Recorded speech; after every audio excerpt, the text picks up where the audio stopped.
नमस्कार, brain roots IAS में आपका स्वागत है। आज हम एक बहुत ही इंपॉर्टेंट और सेंसिटिव टॉपिक पर बात करेंगे, जस्टिस एट साथमकुलम।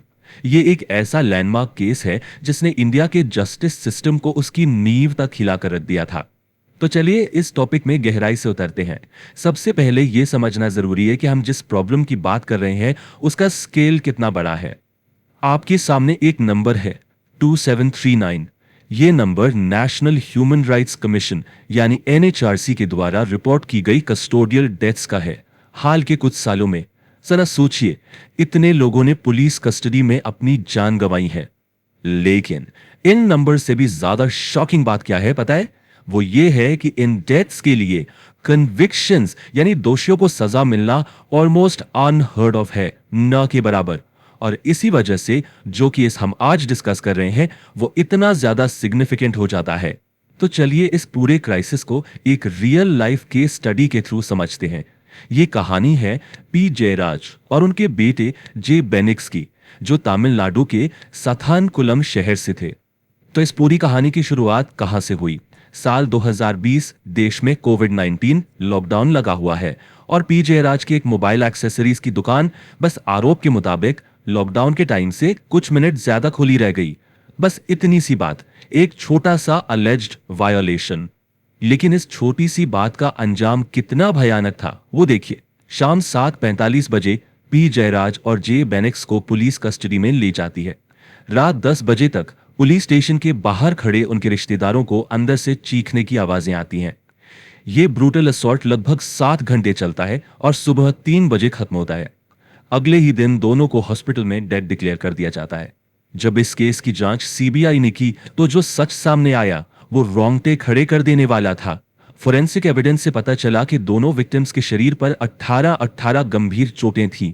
पुलिस स्टेशन की दीवारों और फर्श पर जो खून के धब्बे मिले वो उनके डीएनए से मैच कर गए और सबसे ज्यादा हॉरिफाइंग, उन्हें अपना ही खून साफ करने के लिए मजबूर किया गया।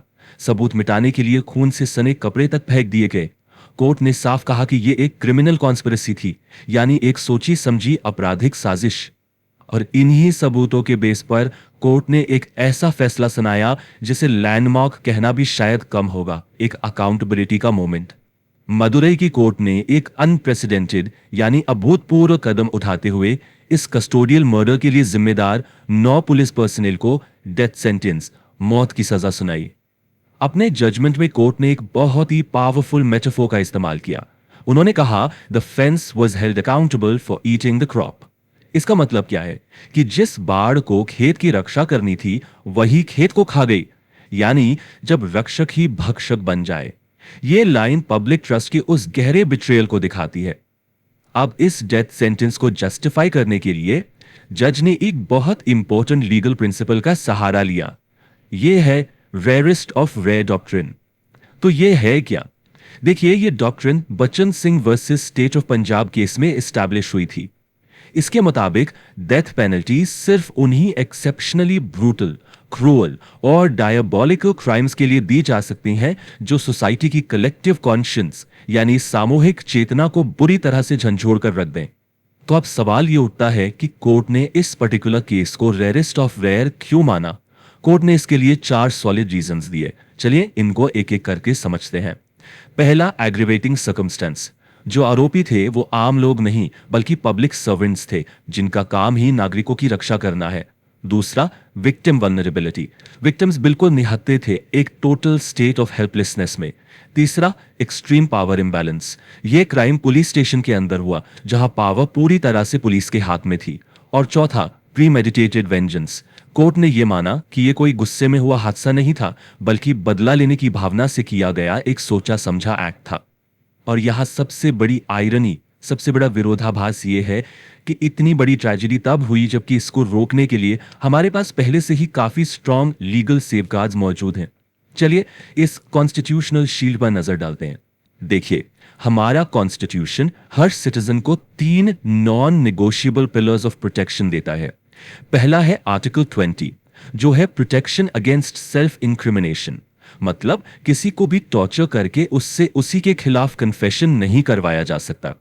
दूसरा, सबसे important, article 21, right to life and personal liberty, जिसमें right to live with dignity भी शामिल है। और तीसरा आर्टिकल 22 जो कहता है कि अरेस्ट के 24 घंटे के अंदर अंदर मैजिस्ट्रेट के सामने पेश करना मैंडेटरी है। और बात सिर्फ कॉन्स्टिट्यूशन की नहीं है, सुप्रीम कोर्ट के अलग अलग लैंडमार्क जजमेंट्स ने एक पूरा लीगल फ्रेमवर्क बना दिया है। ये टेबल इसको बेहतरीन तरीके से समराइज करता है। कॉन्स्टिट्यूशनल सेफगार्ड्स हैं जैसे आर्टिकल 21, प्रोसीजरल सेफगार्ड्स हैं जैसे आर्टिकल 22, फिर परमवीर सिंह सैनी 2020 केस के बाद से ओवरसाइट के लिए हर पुलिस स्टेशन में सीसीटीवी लगाना अनिवार्य है, और इन्वेस्टिगेटिव सेफगार्ड्स के लिए एनएचआरसी की 1993 की गाइडलाइंस हैं। तो सिस्टम तो है, पर फिर भी तो यहां एक बहुत क्रूशियल सवाल खड़ा होता है।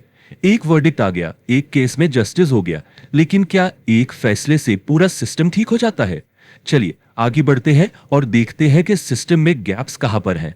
एक बहुत बड़ा स्ट्रक्चरल इशू है जिसे हमें समझना होगा, और वो है इंडिया की position UN convention against torture यानी यूएन कैट पर। देखिए, इंडिया ने 1997 में ही इस कन्वेंशन को साइन कर दिया था, लेकिन आज तक उसे रैटिफाई नहीं किया है।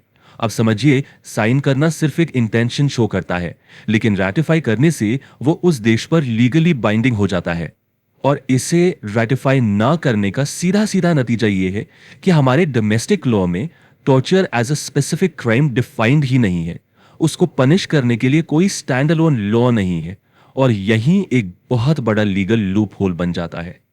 और यही हमें इस डिबेट के कोर में ले आता है, individual punishment versus systemic prevention.